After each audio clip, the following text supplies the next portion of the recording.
दोस्तों सीएलएन energy limited इस company का आईपीओ एसएमई प्लेटफॉर्म के तहत जो है वो सब्सक्रिप्शन करने के लिए 23 जनवरी 2025 से 27 जनवरी 2025 के बीच में खुल रहा है। फेस वैल्यू 10 रुपए होगी। 235 से 250 रुपए प्रति शेयर का प्राइस बैंड है और लॉट साइज 600 शेयरों का होगा। एसएमई आईपीओ की एक खासियत होती है कि यहाँ पर आपको पैसा जो है वो लॉट पे लगाना होगा। एक लॉट का जो है 600 शेयर जो है यहाँ पे फाइनल किया गया है। दोस्तों टोटल इशू साइज है 72 करोड़ 30 लाख रुपए और 72 करोड़ 30 लाख रुपए फ्रेश इशू है। ज्यादातर एसएमई आईपीओ में फ्रेश इशू ही होता है और ये पैसा दोस्तों कंपनी के पास जाएगा और कंपनी इस पैसे का क्या करेगी आइए इसी वीडियो में देखेंगे।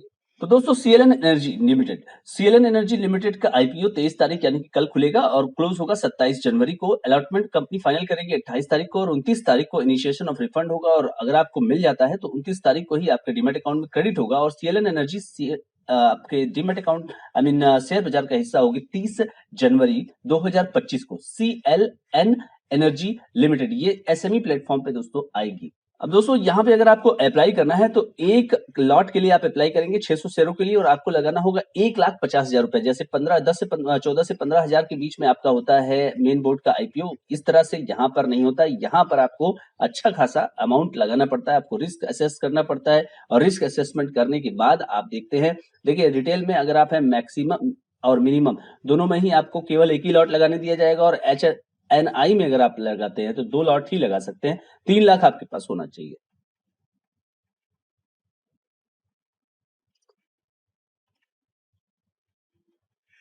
अब दोस्तों आइए समझ लेते हैं कंपनी के बारे में। कंपनी क्या करती है? सीएलएन एनर्जी लिमिटेड इनकॉर्पोरेट हुई थी 2019 में और ये मैन्युफैक्चरर है।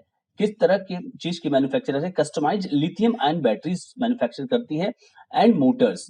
ठीक है, मोटर्स और बैटरी ये दो चीज बनाती है और डील करती है power train component of electric vehicle के अंतर्गत, including controller, throttles, DC DC converters, displays and differentials.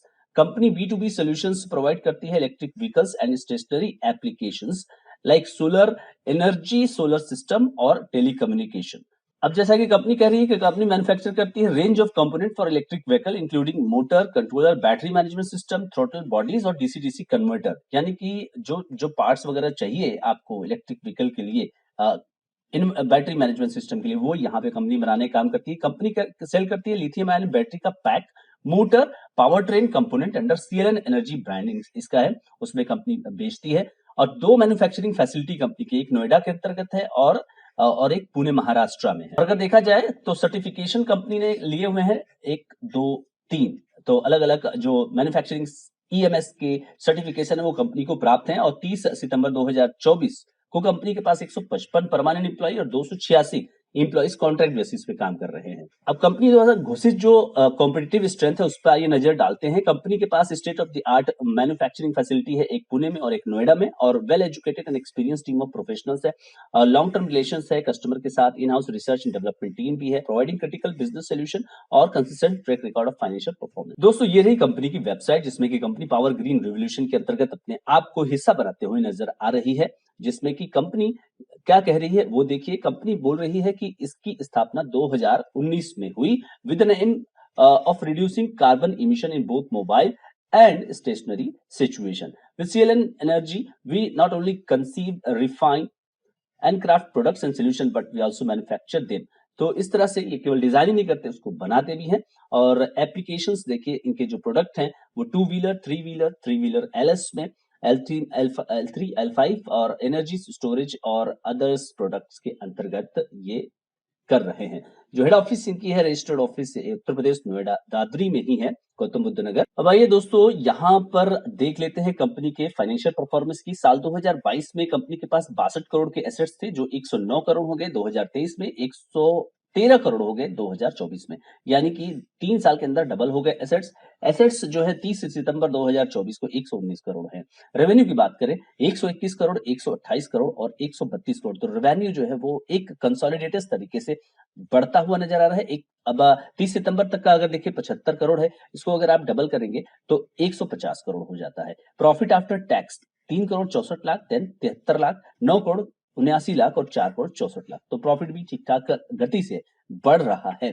Net worth, लेकिन अगर आप इससे अगर गति देखेंगे तो भयानक तरीके से यहाँ पे आपको नजर आएगा। नेटवर्थ 18 करोड़ और 10 करोड़ का रिजर्व है कंपनी के पास। 6 करोड़ 78 लाख रुपए की बोरोइंग्स पर कंपनी बैठी हुई है। दोस्तों, कंपनी का जो वैल्यूएशन ओवरऑल है हाई प्राइस बैंड पर 263 करोड़ 83 लाख रुपए होगा।